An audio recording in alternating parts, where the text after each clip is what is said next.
Today's video brings us to the book of Mosiah.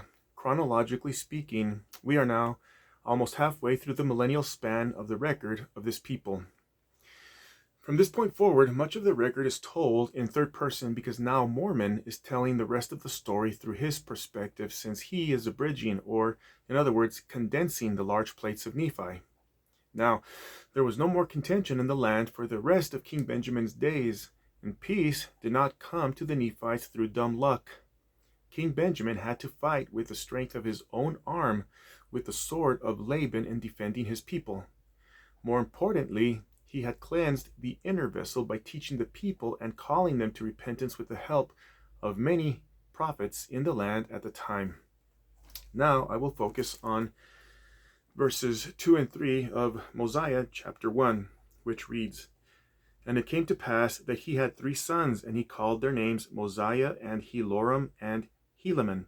And he caused that they should be taught in all the language of his fathers, that thereby they might become men of understanding, and that they might know concerning the prophecies which had been spoken by the mouths of their fathers, which were delivered them by the hand of the Lord. And he also taught them concerning the records which were engraven on the plates of brass, saying, My sons, I would that ye should remember that were it not for these plates, which contain these records and these commandments, we must have suffered in ignorance, even at this present time, not knowing the mysteries of God."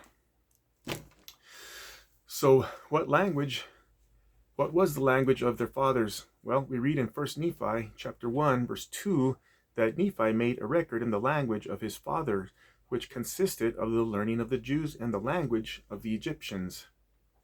Rather than using the flowing alphabet of the Hebrew language, Lehi preferred writing in a certain form of Egyptian writing to conserve space on the plates, and Nephi continued this tradition. If you want to dive deeper into this, you can read Hugh Nibley's book, Lehi in the Desert and the World of the Jaredites. This is what it looks like. Okay. Moving on to verse 7, we read the following. "And now, my sons, I would that ye should remember to search them diligently, that ye may profit thereby, and I would that ye should keep the commandments of God, that ye may prosper in the land according to the promises which the Lord made unto our fathers." Scriptures are of little value unless they are searched. They are useful if they are read, but the term search implies something totally different. To search is to try to understand, to look for personal meaning, to understand historical context, to reference other sources, to find resolution to conflicts, and to internalize principles. The Lord never commanded his people to simply just read the scriptures. He always commanded them to search them. Search them diligently, that ye may profit, and search these things diligently, for great are the words of Isaiah, to quote different passages.